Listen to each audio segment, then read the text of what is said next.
பர்திமேயு சுவிசேஷ ஊழியங்கள் வழங்கும் நற்செய்தி நேரம். தேவ செய்தி பாஸ்டர் ஆர். அகஸ்டின்.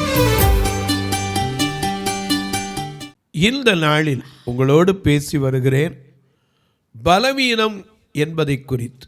அநேக பலவீனப்பட்ட காரியங்களை காமிச்சேன். மகா மேன்மையாய் அழைக்கப்பட்ட மோசே, அவருடைய வாழ்க்கையில் இருந்த பலவீனம் என்ன தெரியுமா? சாகும்போது பலவீனம் கிடையாது, நல்ல பார்வையோட திடகாத்திரமாக தான் இருந்தான். ஆனால் அவனுக்கு ஆவியில் பலவீனம், மனசில் பலவீனம். ஏன் தெரியுமா? ஆண்டவர் கூப்பிடுறாரு, எப்பா எகிப்தில் இருக்கிற என் ஜனத்தின் உபத்திரவத்தை நான் என்ன செய்தேன்? பார்த்தேன். அவர்களுக்கு இடுகிற கூக்குரலை கேட்டேன். அவன் படுகிற வேதனைகளை அறிந்திருக்கிறேன். அவர்களை விடுவிப்பதற்கு தான் உனக்கு தரிசனமானேன்னு சொல்கிறாரு. ஆனால் இவனுடைய பலவீனம் என்ன தெரியுமா? என்னால் ஒன்றும் முடியாது, என்னால் ஒன்றும் முடியாது, என்னால். இன்றைக்கி அநேகருடைய வாழ்க்கையில் நாமளே என்ன செஞ்சுக்கிறோம்? பலவீனப்படுத்தி கொள்ளுகிறோம். என்னால் ஒன்றும் முடியாது. உண்மைதான். ஒன்றை தெரிஞ்சுக்கங்க, நம்மால் ஒன்றும் கூடாது. ஆனால் நமக்குள் இருக்கிறவர் யார்? பெரியவர். அவர் பெரிய காரியங்களை செய்ய நம்மை கொண்டு பலப்படுத்துவார். தாவீது ஒன்றுமே தெரியாதவன், ஆடு மேய்க்கிறவன். எப்படி கோலியாத்திட்ட போய் நின்னா? மனதில் இருந்த தைரியம் தான். அவனுக்கு இருந்த தைரியம் என்ன? இந்த விருத்த சேதனம் இல்லாத பெலிஸ்தியன். ஏன்னா நான் ஒரு கரடியை பார்த்தேன், அதை ஒரு ஆட்டை பிடிச்சிச்சு, அதோட சண்டையிட்டு ஆட்டை தப்பு வச்சு என் மேலே வாங்கிச்சு, அந்த கரடியை கொன்று போட்டேன். இந்த பெலிஸ்தியன் யாரு? அவைகளில் ஒன்றை போல இருக்கிறான். மனதில் இருக்கு பாருங்க தைரியம், அதுதாங்க பலம். மனபலம் வேணும். ஏன்னா மனதில் பலம் இருந்தால் எதையும் சாதிக்கலாம். எல்லாரும் உங்கள் வேதத்தை தயவு செய்து தேடி கையில் எடுத்து ஒரு வசனத்தை திருப்புவீங்களா? நான் உங்களுக்காக ஐயா பல காரியங்களை சொல்லி வருகிறேன். இந்த நாளிலே நம்முடைய பலன் எது என்பதை நமக்கு தெரியாது. ஆனால் சங்கீதம் 29ஆம் சங்கீதம் 11ஆம் வசனத்தை கையில் எடுத்துக்கிறீங்களா? அப்படி எல்லாரும் தேடி எடுக்கிற வரைக்கும் பாடுமா? கூடாதது ஒன்றுமில்லையே, கூடாதது ஒன்றுமில்லையே, கூடாதது ஒன்றுமில்லையே, கூடாதது ஒன்றுமில்லையே, தேவனால் கூடாதது, கூடாதது ஒன்றுமில்லையே, தேவனால் கூடாதது, கூடாதது ஒன்றுமில்லையே, கூடாதது ஒன்றுமில்லையே, கூடாதது ஒன்றுமில்லையே, கூடாதது ஒன்றுமில்லையா,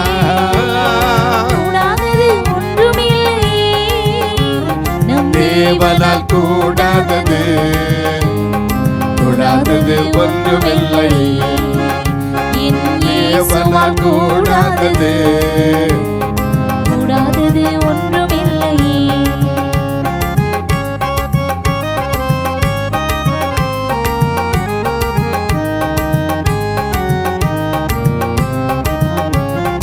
ஒரே ஒரு வார்த்தை சொன்னாரே, வேலைக்கான சொஸ்தமானாரே. ஒரே ஒரு வார்த்தை சொன்னாரே, வேலைக்கான சொஸ்தமானாரே. சுத்தமாக என்று சொன்னாரே, குஷ்டரோகி சுத்தமானாரே. சுத்தமாக என்று சொன்னாரே, குஷ்டரோகி சொஸ்தமானாரே. கூடாதது ஒன்றுமில்லையே, கூடாதது ஒன்றுமில்லையே, கூடாதது ஒன்றுமில்லையே, கூடாதது ஒன்றுமில்லையே, தேவனால் கூடாதது, கூடாதது ஒன்றுமில்லையே. நம் தேவனால் கூடாதது, கூடாதது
தேவனால் கூடாதது கூடாதது ஒன்றுமில்லை.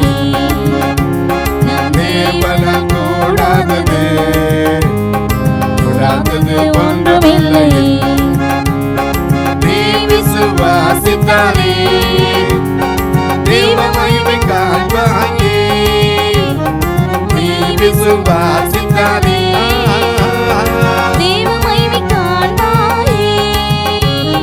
பலப்படுத்தும் கிறிஸ்துவாலே பெரிய காரியம் செய்வாயே. உன்னை பலப்படுத்தும் கிறிஸ்துவாலே பெரிய காரியம் செய்வாயே. கூடாதது ஒன்றுமில்லை. கூடாதது ஒன்றுமில்லையே. கூடாதது ஒன்றுமில்லையே. கூடாதது ஒன்றுமில்லையே. தேவனால் கூடாதது கூடாதது ஒன்றுமில்லை. என் இயேசுவால் கூடாதது கூடாதது ஒன்றுமில்லை. எல்லாம் எடுத்திருப்பீங்க. வாசிக்க சொல்லட்டா? சங்கீதம் 29:11. கர்த்தர் தமது ஜனத்திற்கு பலன் கொடுப்பார். அதை முதல்ல புரிஞ்சுக்கணும். நம்ம பலத்துல ஒண்ணுமே செய்ய முடியாது. அதனாலதான் தாவீது சொன்னான். என்ன சொன்னா? வந்து நிக்கிறவன் பெரிய பலசாலி. எல்லாரும் பார்த்து பயந்து பின்னாடி போறாங்க.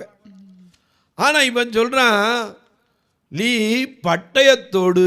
1 சாமுவேல் 17:45.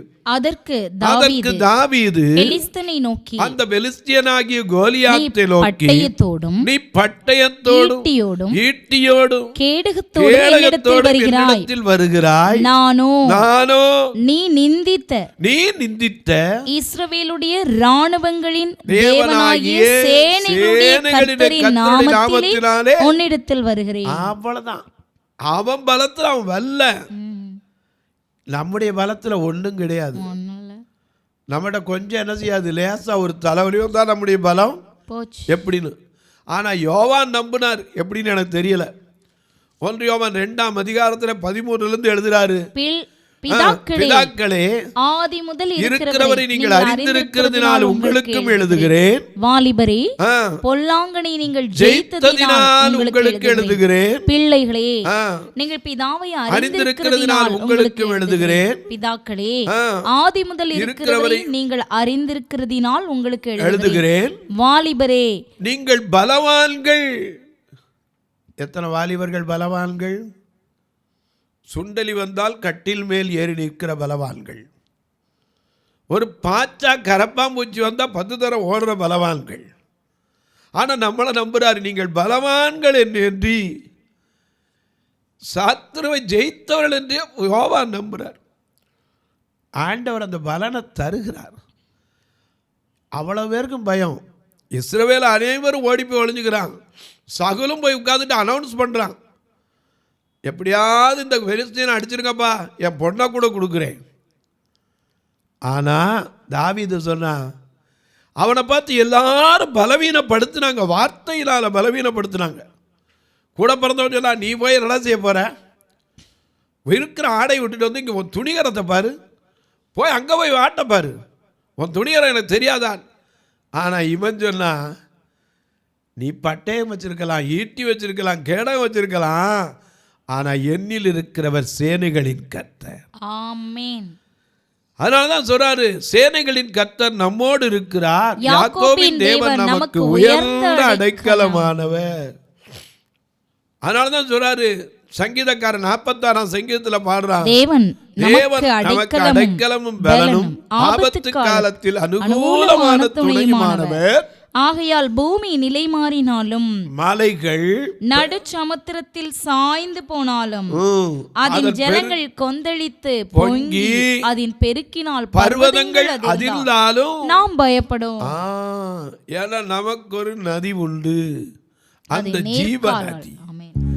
ஜீவ நதி, ஜீவ தண்ணீரே ஆவியானவரே, பட்டாத நதியாக பாடும் போதகரே, ஜீவ தண்ணீரே ஆவியானவரே, வற்றாத நதியாக மாறும் போதகரே, மறுமையா போதகரே, மறுமையா போதகரே, வற்றாத ஜீவ நதியாக, வற்றாத ஜீவ நதியாக, ஜீவ தண்ணீரே ஆவியானவரே, வற்றாத நதியாக மாறும் போதகரே.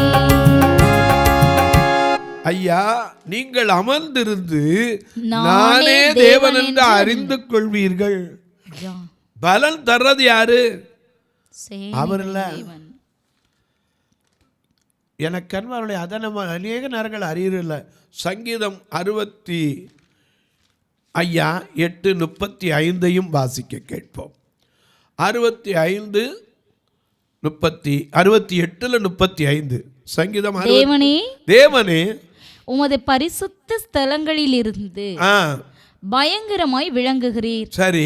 இஸ்ரவேலின் தேவன் தம்முடைய ஜனங்களுக்கு பலனையும் சத்துவத்தையும் அருளுகிறவர். அது மட்டும் இல்ல, பலனை மட்டும் தர்றவர்ல சத்துவத்தையும் தருகிறார். ஆமென். அநேக நேரங்களில் நம்ம பலத்துல ஒன்றும் கிடையாதுங்க.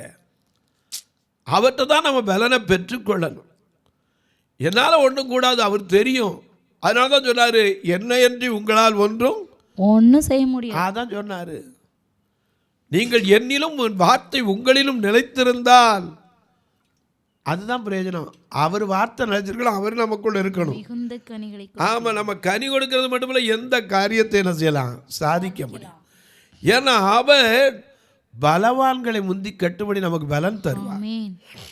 அநேக நேரங்களில் நமக்கு பலன் தரது யாரு? அநேகம் சொல்லுவான், நான் பார்த்தியா 4 குழந்தை வச்சிருக்கேம்மா.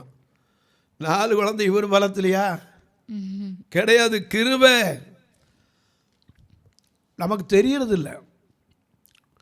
நான் நிறைய சொத்து சம்பாதிச்சிட்டேன் பார்த்தியாம்மா. ஆனால் ஐஸ்வர்யத்தை சம்பாதிக்கிறதுக்கு என்ன வேணும்? உபாகமம் 8:18 வாசிக்கிறோம். மிக அழகாக எழுதி வச்சிருக்கார். ஐஸ்வர்யத்தை நாம சம்பாதிக்கணும்னு ஆசைப்படலாம். உன் தேவனாகிய கர்த்தரை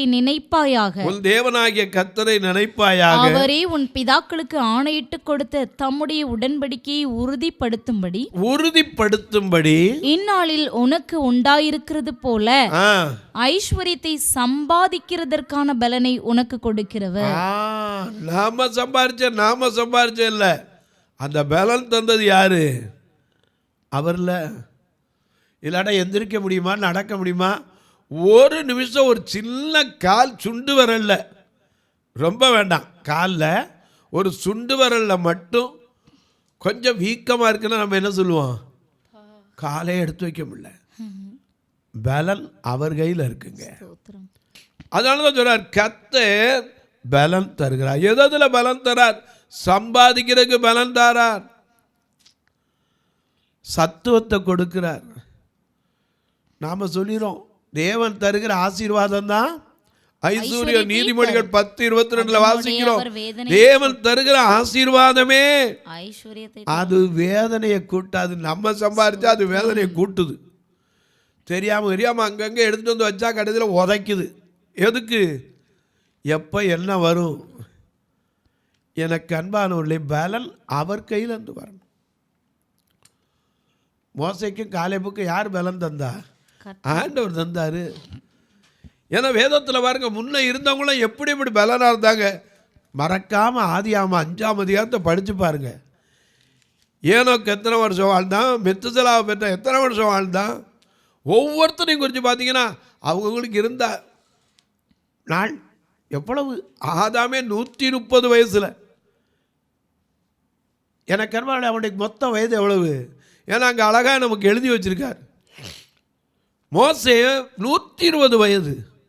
ஆனால் இன்னைக்கு 80 வயசு தேர்றதே என்ன செய்ய மாட்டேங்குது, கஷ்டமாக இருக்குது. ஏன்? நம்ம கேட்டால் சொல்கிறோம், முன்ன இருந்த சாப்பாடு அங்கே இருக்குது, முன்ன இருந்த வசதி அங்கே இருக்குது, எல்லாம் இருக்குது. இப்போ பிள்ளைகளும் முன்ன மாதிரியா சாப்பிடுது. இப்போ போய் பார்த்தீங்கன்னா ஃபாஸ்ட் ஃபுட், அது என்ன கிரில் சிக்கன், அது என்ன கிரில்லோ எனக்கு தெரியலை. கிரில் சிக்கன், அது என்னது பர்கர், பீஸா, சாம்வெஜ்ஜு, இதெல்லாம் என்ன பலாருன்னு எனக்கு தெரியல. நான் இது வரைக்கும் சாப்பிட்டதும் இல்லை. இன்றைக்கி அதுதான் போய் சாப்பாடு. கடைசியில் பார்த்தீங்கன்னா என்ன இருக்குது? போகிறோம், சிக்கன் ரைஸ், முட்டை, ஃப்ரைட் ரைஸ். ஷப்பா, என்றைக்கும் போல் நல்லா சாம்பார் ரசத்தை விட்டு சாப்பிட்டு பாருங்கள். அந்த சாப்பாட்டுக்கும் இந்த பர்கருக்கும் எப்படி இருக்குது சொல்லுங்கள் பார்ப்போம். அதுதான் இதுதான். இயற்கையாக மனுஷன் சாதாரண பழைய சோறு சாப்பிட்றவன கூட பலன் இல்லாமல் போகுது. ஏன்னா தேவன் தருகிற ஆசீர்வாதம் தான் ஐஸ்வர்யம். முதல்ல இவனா போய் ஐஸ்வர்யத்தை சம்பாதிக்கிறான், கடைசியில் மொத்தமாக கொண்டு கொடுக்குறான். அவர் சம்பாதிக்க பலம் தருவார். நீ டீ கடை வைக்கிறோன்ட்ட கூட பாருங்க, ஐயா தெரியணும், ஐஸ்வர்யத்தை சம்பாதிக்கிட்ட பலனை வாங்கிட்டு போகணும். ஒரு பையன் ஒரு போதவரோட இருந்தார். ஒரு சாட்சியை கேட்டு அது எனக்கு ரொம்ப வேடிக்கையாக இருந்துச்சு. ஒரு வாலிப பையன் ஒரு போதவரோடு இருந்தான். அவர் போனால் பெட்டியை தூக்கி வைப்பான், காரில் போனால் கதவை திறந்து வைப்பான், காரை தொடப்பான், மைக் எடுத்து வைப்பான், பாய போடுவான். ஒரு நாள் அந்த பாஸ்டர் மாறி போக வேண்டி வச்சு ட்ரான்ஸ்ஃபர் வந்துடுச்சு. அவர் சொன்னார், அடே இனிமேல் வரவு எப்படின்னு எனக்கு தெரியாது, அதனால் நீ இப்போவே நினச்சிக்கோ, போய்க்க, நான் மாற போகிறேன்னார். இவனுக்கு என்ன செய்யன்னு தெரியாது, என்ன செய்யன்னு கூட தெரியாமல் தயங்குற போது இவர் சொன்னார், இந்தா நான் ஒரு 5000 தரேன், இதை வச்சு ஒரு தொழில் செஞ்சு போல. இவன் என்னடா தொழில் செய்ய அப்படின்ட்டு, பாஸ்டர் என்ன செய்யணும்னு எனக்கு தெரியல, போட பினாயில் விற்று போலடாண்ணா. இன்றைக்கி பினாயில் விற்றவன் மாத சபைக்கு 30,000 ரூபா தைத்து கொடுக்குறாங்க. ஆனால் இன்றைக்கி எத்தனை பேர் நமக்குள்ள சம்பாதிக்கிற அந்த கொடுக்கறதுல கரெக்டாக தைத்து கொடுக்குறோமா? கொடுத்த ஆசீர்வாதத்தை கர்த்தர் தராமல் விடவே மாட்டார், பலனை தராமல் விடவே மாட்டார், நிச்சயமாக தருவார். ஏன்னா நமக்குள்ள ஐஸ்வர்யத்தை சம்பாதிக்கிறோம், ஆனால் தேவனுக்குரியதை தேவனுக்கு, ராயனுக்குரியதை ராயனுக்கு கொடுக்க முடியுதா? கேட்டால் சொல்லிடும், ஐயோ இருக்கிற பிரச்சனையில் எப்படி, என்ன பிரச்சனை இருந்தாலும் சரி நாம் அதில் பலவீனப்பட்டு போகவே கூடாது. எனக்கு அன்பானவர்களே, ஒன்று அறிந்து கொள்ளுங்க, அவர் பலன் தருகிறார், சம்பாதிப்பதற்கு பலன் தருகிறார், நாம் நடப்பதற்கு பலன் தருகிறார், நிற்பதற்கு பலன் தருகிறார். அதனால தான் தாவீது சொல்றான், நிற்பது உம்முடைய கிருபை. புலம்பல்ல வாசிக்கிறோம், நிற்பது நிர்மூலமாகாமல் இருப்பதும் தேவனுடைய கிருபை. அவருடைய இரக்கத்துக்கு முடிவு கிடையாது. எனக்கு அன்பானவர்களே, பலம் என்பது அநேக நேரங்களில் நமக்கு பலன் என்ன அப்படின்னு தெரியலை. நெகேமியாவின் புஸ்தகம் 8ஆம் அதிகாரம் 10ஆம் வசனத்தை வாசிக்க கேட்போம். நெகேமியா 8:10. மிக அழகான. அவன் அவர்களை நோக்கி நீங்கள் போய் கொழுமையானதை புசித்து மதுரமானதை குடித்து ஒன்றும் இல்லாதவர்களுக்கு பங்குகளை அனுப்புங்கள். இந்த நாள் நம்முடைய ஆண்டவருக்கு பரிசுத்தமான நாள், விசாரப்பட வேண்டாம். சரி, கர்த்தருக்குள் மகிழ்ச்சியாய் இருப்பதே உங்களுடைய பலன். முதல்ல என்ன செய்யணும்? சந்தோஷமா இருந்தா, கர்த்தருக்குள் மகிழ்ச்சியா இருந்தா அதுதான் பலன். ஏன்னா நமக்கு அநேக நேரங்களில் மகிழ்ச்சியா இருக்க முடியுதா? முடியலை. ஏன்னா நம்ம சொல்றோம், மகிழ்ச்சியா இருக்கணும் தான் பிரதர் நினைக்கிறேன், ஆனா முடியலையே. ஏன் முடியலை? நமக்குள்ள மகிழ்ச்சி என்ன ஆண்டவர் வேணான்னு சொல்ல. அத்திமரம் தொழில் விடாமல் போனாலும், தாட்டு செடி பலன் கொடாமல் போனாலும், கர்த்தருக்குள் மகிழ்ச்சியாயிருப்பேன், தேவனுக்குள் களி கூறுவேன். கர்த்தருக்குள் மகிழ்ச்சியாயிருப்பேன், தேவனுக்குள் களி கூறுவேன்.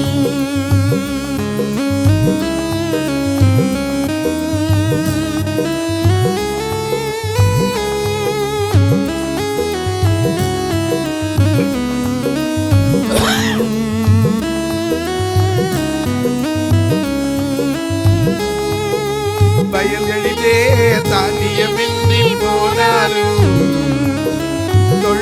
வயலிலே மாடுகளில் போனாலும் கர்த்தருக்குள் மகிழ்ச்சியாயிருப்பேன், தேவனுக்குள் களி கூறுவேன், கர்த்தருக்குள் மகிழ்ச்சியாயிருப்பேன்,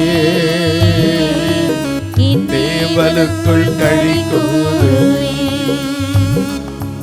பாடுறவன் முடியுதா? என்ன போனாலும் கர்த்தருக்குள் மனமகிழ்ச்சி நல்ல மருந்து. ஆமென். முதல்ல சந்தோஷமா இருக்கிறது இருக்கே, அதுதாங்க பெரிய பலன். ஏன்னா சொல்றாரு, சந்தோஷப்பட்டு களி கூர்ந்து அவருக்கு துதி செலுத்த கிடவும் ஆட்டுக்குட்டியானுடைய கல்யாண நாள் வந்தது, அவருடைய மனைவி தன்னை ஆயத்தம் பண்ணினாள். நாம சந்தோஷம் தாங்க முதல்ல. அதனாலதான் பிலிப்பியர் 4:4 வாசிக்கிறோம், கர்த்தருக்குள் எப்பொழுதும் சந்தோஷமாயிருங்கள், சந்தோஷமாயிருங்கள் என்று மறுபடியும் உங்களுக்கு சொல்லுகிறேன். முதல்ல மன மகிழ்ச்சி பெரிய பலன்க. எது போனாலும் சரி நம்மோடு இருக்கிறவர் போதும், எல்லாம் போனாலும் கர்த்தருக்குள்ள மகிழ்ச்சி. ஏன்னா அவர் தான் யாரு? பலன் தருகிறவர், சத்துவம் தருகிறவர். நம்முடைய பலன் எது நமக்கு தெரியாது. மகிழ்ச்சியா இருப்பது, மன மகிழ்ச்சி நல்ல மருந்து. மற்றவங்களுக்கு கொடுத்து பகிர்ந்து கொடுத்து இருப்பது எத்தனை மகிழ்ச்சி. ஆனால் சிலருக்கு கொடுத்தா மகிழ்ச்சி இருக்காது. கொடுப்பதில் இன்பம்னு சொல்றார் ஐயா. வாங்குவதை பார்க்கில கொடுப்பது பாக்கியம்னு சொல்லியிருக்கார். அப்படி கொடுத்த மகிழ்ச்சியாக இருந்தா அந்த மகிழ்ச்சி எந்த நோயும் நமக்கு வராது. நம்ம அநேக நேரம் பலவீனப்படுறதுக்கு காரணமே என்ன தெரியுமா? நம்ம மனசுக்குள்ளே இருக்கிற பலவீனம். ஆண்டவர்கிட்ட இந்த நாளில் சொல்லுவோமா, அல்ல ஆண்டவரே எங்கள் பலவீனங்களை மாற்றுங்க, எங்களுக்குள்ள இருக்கிற அந்த பலவீனப்படுத்துகிற ஆவியை ஐயா இந்த நாளிலே கட்டி ஜெபிக்கணும். தொலைக்காட்சியில் பார்க்கிற என் அன்பு மக்களே, இந்த நிகழ்ச்சியை நாள்தோறும் பார்க்குறீங்க, கேட்குறீங்க, பரவசம் அடைகிறீங்க. எப்பேற்பட்ட மனுஷனுக்கு பலவீனம் உண்டு, ஆனால் அந்த பலவீனத்தில் அவருடைய பலன் உண்டு, மறந்துடாதீங்க. இன்றைக்கும் சொல்லுவேன், ஆண்டவரை நம்பி நிற்கிற உங்களுக்கு ஒரு நாளும் ஐயா அவர் கைவிடுவதில்லை. மற்றெல்லாம் கைவிடலாம், அவர் கைவிட மாட்டார். என்னை பலப்படுத்துகிற கிறிஸ்துவாக இருப்பார். இந்த நிகழ்ச்சியை பார்க்குற நீங்கள் ஒரு வார்த்தை ஜெபம் பண்ணுறீங்களா? இந்த நிகழ்ச்சி தொடர்ந்து வருவதற்கு இந்த தேவைகள் சந்திக்கப்படுவதற்கு ஒவ்வொரு நாளும் ஜஸ்ட் 4000 டெலிகாஸ்ட்டுக்கு மட்டும் கொடுக்கணும். அப்புறம் ரெக்கார்டிங் இருக்குது. ஞாயிற்றுக்கிழமை வந்தால் எல்லாரும் காணிக்கணுவா, நான் தலையை எண்ணுவேன். ஏன் தெரியுமா? இந்த கண்ணிராங்கள வெறுங்கையோடு அனுப்பிடக்கூடாது. அவங்கள கூட்டு வர்றதுக்கே 4000 ரூபா. இப்போ மதுரையில் ஒரு ஞானஸ்தான தொட்டி ஒரு அம்மையார் தான் கட்டி கொடுத்தாங்க. அவங்க பேர் சொல்லக்கூடாது, ஏன்னா அவங்க சொல்லும்போது சொன்னாங்க என் பேரை சொல்லிடக்கூடாது. அதனால் அந்த ஆரம்பிக்கும் போது ஞானஸ்தான தொட்டி கட்டி கொடுத்தாங்க. அதை ஞானஸ்தானம் கொடுப்பதற்கும் நல்ல தண்ணீர் சேமித்து வைக்கிற தொட்டியாக வச்சுருந்தோம். 2004 கட்டினது. அது தண்ணி நிற்காமல் 20 வருஷம் ஆனதுனால இப்போ தண்ணி கொஞ்ச நேரம் பைப்பில் வந்து விழுந்துட்டு நம்ம உள்ளே போயிட்டு வரக்குள்ள அது எங்கே போகுதுலே தெரியாது, இருக்கிற தண்ணி போயிடும். எங்களுக்கு கண்ணு தெரியாது, தெரியாமல் போய் தண்ணி இருக்குன்னு நம்பி மோட்டரை போட்டு மோட்டரும் போயிடுது. இப்போ அந்த தொட்டியை கூப்பிட்டு காட்டினா அவங்க சொன்னாங்க எல்லா டைல்ஸும் எடுத்துகிட்டு திருப்பி காங்கிரீட் போட்டு புதுசாக போடணுன்னாங்க. அதுக்கு படியடியெலாம் வச்சு வேறு கட்டியிருக்கோம். ஏன்னா உள்ளே போய் இறங்கி ஞானஸ்தானம் கொடுக்குறதுக்கு 80,000 ரூபா அதுக்கு செலவு. கர்த்தர் ஒருவேளை ஆத்ம ஆதாயத்தில் பாரம் உள்ளவங்க நீங்கன்னா அந்த ஆத்ம ஆதாயம் செய்கிறது ஞானமுள்ள தன்மை, அதில் உங்களுக்கு பாரம் உண்டுன்னா ஐயா 80,000 5000 வச்சு பார்த்தா எத்தனை பேர்? ஒரு 16 பேர் இருந்தால் போதும். ஆண்டவர் எழுப்பித்தர செய்யும். ஒருவேளை உங்களை ஆசீர்வதிச்சிருக்காரு, நானே இதில் 2 பங்கு தரேன், ஆண்டவருக்கு ஆத்ம ஆதாயம் செய்கிறதுக்கா எனக்கு தாகம் உண்டு சொன்னீங்களா, கர்த்தர் உங்களை ஏவினால் நீங்கள் அந்த இதில் ஞானஸ்தானம் கொடுக்கும்போது அதனுடைய பலன் உங்கள் பிள்ளைகளுக்கு உண்டு. கர்த்தர் ஏவினால் நீங்கள் தொடர்புலாம். எப்படி தொடர்புல? 2 ஃபோன் நம்பர் இதில் வந்துக்கிட்டே இருக்கும். ஜிபே உண்டு, ஃபோன்பே உண்டு. ஐயா, ஒருவேளை பிறந்த நாள், திருமண நாள் போன்ற நல்ல நாட்களில் இந்த பார்வையற்ற மக்கள் திருச்சபைக்கு ஒரு உணவு கொடுக்க உதவலாம், உடை கொடுக்க உதவலாம், ஒரு 10 கண்ணீராளுக்கு ஊன்றுகோல் கொடுக்க உதவலாம், ஏன் ஆடியோ வேதாகமங்கள் கொடுக்க உதவலாம். பார்வையற்றோர் மரித்தா கூட ஃபியூனரலுக்குன்னு ஒரு ஃபண்டு எப்போவும் வச்சுருக்கணும், அதற்கு உதவலாம். இப்போ திருநெல்வேலி ஆலயத்தில் இருக்கிற இடம் பத்தாமல் இன்னொரு அறை கட்ட ஜெபித்து வருகிறோம். கர்த்தர் அதற்கென்று உங்களை ஏவினார். நீங்களும் தாராளமாக கொடுக்கலாம். ஒருவேளை ஐயா நான் கட்டித்தந்தா என் பேர் வச்சுக்கலாமா? தாராளமாக. இங்கே பேர் வாங்கி அங்கே கர்த்தர் எழுதி வைப்பார். ஒருவேளை நான் கொடுத்தா கணக்கு வைக்கலாமா? வைக்கலாம். அதுக்கு வழி உண்டா? உண்டு. 8438852500 அந்த நம்பரில் பாருங்கள். அப்படி நீங்கள் உதவிட்டு என்கிட்ட சொன்னால் அதற்கான ரசீதை உங்களுக்கு போட்டு கொடுப்போம். நீங்கள் அதில் வருமான வரைக்கும் மற்ற காரியங்களுக்கு பயன்படுத்தி கொள்ளலாம். இப்போவும் உங்களுக்கு ஜெபிக்கட்டுமா? நல்ல பிதாவே, கர்த்தர் பலன் தருகிறார், சத்துவத்தை கொடுக்கிறார். யார் யார் எந்தெந்த பலவீனத்தில் இந்த தொலைக்காட்சி முன்னாடி கண்ணீரோடு, வேதனையோடு, வியாதியின் கொடுமையோடு, பலவீனத்தோடு அமர்ந்திருக்கிறார்களோ உடைய பலவீனங்கள் எல்லாம் மாறட்டும். கர்த்தருடைய நாமத்தினாலே ஐயா தொழிலில் ஐஸ்வர்யத்தை சம்பாதிப்பதற்கு கர்த்தர் பலன் கொடுக்கிறதற்காக ஸ்தோத்திரம். ஊழியத்தை தாங்கி வருகிற, ஜெபித்து வருகிற, கொடுத்து வருகிற எல்லா மக்களையும் ஆசீர்வதியும். இயேசு கிறிஸ்துவின் ஈடு இணையற்ற வல்லமையுள்ள நாமத்தில் ஜெபிக்கிறேன் நல்ல பிதாவே, ஆமென். சபை ஆராதனை ஞாயிறு காலை 10 மணி முதல் 12 மணி வரை. இடம் பர்திமேயு சுவிசேஷ ஆலயம், அன்னை சத்யா நகர், இளமனூர் அஞ்சல், சக்கிமங்கலம் வழி, மதுரை மாவட்டம். பின்கோட் 625201 மற்றும் பர்திமேயு சுவிசேஷ ஜெப வீடு, flat number 107, Eden garden, Muthur, Tirunelveli. Pincode 627011.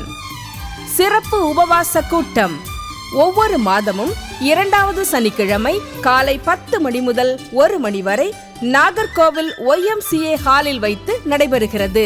மற்றும் ஒவ்வொரு மாதமும் 4வது சனிக்கிழமை காலை 10 மணி முதல் 1 மணி வரை திருநெல்வேலி புதிய பேருந்து நிலையம் அருகில் உள்ள கிரேஸ் ஹாலில் வைத்து நடைபெறுகிறது.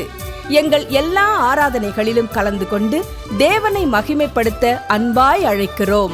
உங்கள் உதாரத்துவமான காணிக்கைகளினால் இவ்வூழியத்தை தாங்க விரும்பினால் R Augustine, account number 5021364331, IFSC code IDIB 000B066, Indian bank, BP Kulam, Madurai.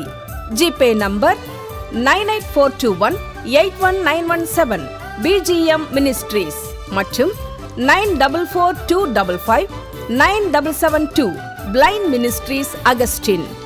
உங்கள் தொடர்புக்கு பாஸ்டர் ஆர் அகஸ்டின், பர்திமேயு சுவிசேஷ ஊழியங்கள், நாகமலை, புதுக்கோட்டை, மதுரை 625019. தொலைபேசி எண்கள் 9842181917 மற்றும் 9442559772. கர்த்தர் தாமே உங்களை ஆசீர்வதிப்பாராக.